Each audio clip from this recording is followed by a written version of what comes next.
यहाँ पर हम देख लेते हैं किसी कक्षा के क्या हो जाएगा, किसी कक्षा के, यहाँ पर देखेंगे किसी कक्षा के बच्चों को 16, 24 अथवा यहाँ 36 की टोलियों में बांटा जा सकता है। उस कक्षा में कम से कम कुल कितने बच्चे होंगे। तो हमको इस तरह के जो भी सवाल दिए जाते हैं इनको ध्यान से पहले समझिएगा। अगर इस सवाल में हम क्या करेंगे, लासा निकालेंगे। क्या निकालेंगे, लासा, यानी लघुत्तम समापवर्तक। अगर डायरेक्ट आपसे कह दिया जाए कि 16, 24 और 36 का लासा निकालिए तो आप निकाल लेंगे, कोई दिक्कत नहीं होगी। लेकिन जो इस तरह के शाब्दिक प्रश्न दे दिए जाते हैं तो आपको दिक्कत होने लगती है। तो सवालों को ध्यान से समझिए, आपको सवाल कठिन नहीं लगेंगे, बिल्कुल ही आसान लगने लगेंगे। चलिए हम यहाँ से सवालों को हल करना शुरू करते हैं। तो हम यहाँ पर क्या करेंगे, कक्षा में जो वही बच्चे ये जो दिए गए हैं इनकी अगर हम कुल संख्या निकालेंगे तो वह लासा के बराबर होगी। यानी हम जो संख्या निकालेंगे, लासा निकालेंगे तो जो कुल बच्चे हैं ये हमको पता चल जाएंगे। तो हम यही चीज़ कर लेंगे। यहाँ पर क्या करेंगे, 16, 24 और 36 का लासा निकाल लेंगे। क्या निकालेंगे, लासा निकालेंगे इतने का। तो इसका लासा निकालने के लिए हम क्या करेंगे, 16, आप चाहें तो भाग विधि से और गुणनखंड विधि से, दोनों से कर सकते हैं।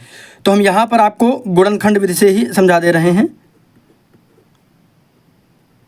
तो गुणनखंड विधि से करेंगे, इसका क्या होगा, 2 गुणे 2 गुणे 2 गुणे 2, 2 दूना 4, 4 दूनी 8, 8 दूनी 16। ठीक है, अब क्या करेंगे, अब इसमें हम निकालेंगे 24 का। तो क्या हो जाएगा, 2 गुणे 2 गुणे 2 गुणे 3, 2 दूना 4, 4 दूनी 8, 8 त्रिका 24।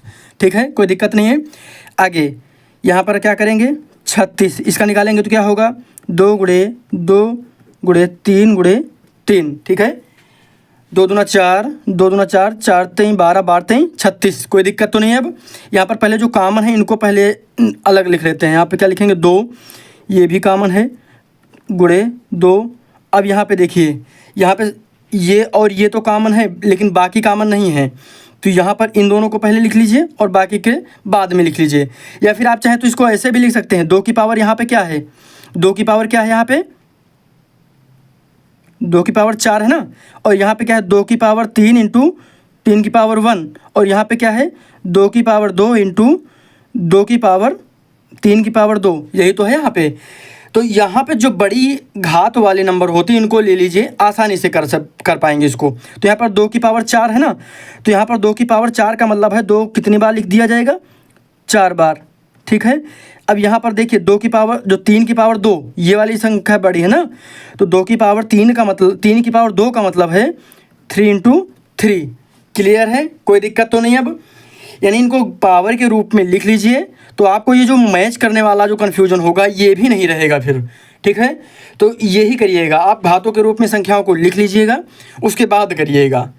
ठीक है, अब ये आ गया। अब इसमें क्या करेंगे, 2 दूना 4, 4 दूनी 8, 8 दूनी 16, 16 दूना 16 48 और 48 का 3 बार कर देंगे। क्या करेंगे, 48 गुणे 3, 3 बटे 24 के 4, कैरी आया 2, 3 चौके 12, 2 14।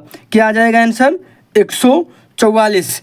यानी कहने का मतलब ये हो जाएगा, अतः कक्षा में कितने बच्चों की संख्या है, कुल बच्चों की संख्या की अगर हम बात करेंगे तो यहाँ पर लिख लेंगे, कक्षा में कुल बच्चों की संख्या बराबर 144। इसको आप चाहे तो भाग विधि से भी कर सकते थे, तो वो भी आपको आसान ही लगेगा। कैसे, 16, 24 और 36, इसको हम क्या करेंगे, भाग कर देंगे। कैसे, यहाँ पे 2 से काटेंगे, यहाँ पे बचेगा 8, यहाँ 12 और यहाँ क्या हो जाएगा 18। फिर 2 से काटेंगे, यहाँ 4 बचेगा, यहाँ 6, यहाँ 9। फिर क्या करेंगे, 2 से तो यहाँ 2 बचेगा, यहाँ 3 बचेगा, यहाँ पे बचेगा 9। फिर 2 से यहाँ पे 1, ये 3 और ये 9। हम उसके बाद क्या करेंगे, यहाँ 3 से काटेंगे तो 1 पहले से है, यहाँ पे 1 हो जाएगा, यहाँ हो जाएगा 3। फिर यहाँ 3 से काटेंगे 1, लास्ट में 1 1 बचेगा, तो वही नंबर आ गया ना ये। 2 दूना 4, 4 दूनी 8, 8 दूनी 16, 16 तिया 48, 48 तीन 144, यानी इन संख्याओं का सभी का गुणा कर देंगे तो हमारे पास क्या आ जाएगा 144। यही हमारा लासा हो जाएगा और यही हमारा आंसर हो जाएगा। यानी ये क्या हो जाएगी, ये हो जाएगी भाग विधि। क्या हो जाएगी, ये भाग विधि और ये गुणनखंड विधि। दोनों ही विधियों से हम सवालों को लगा सकते हैं।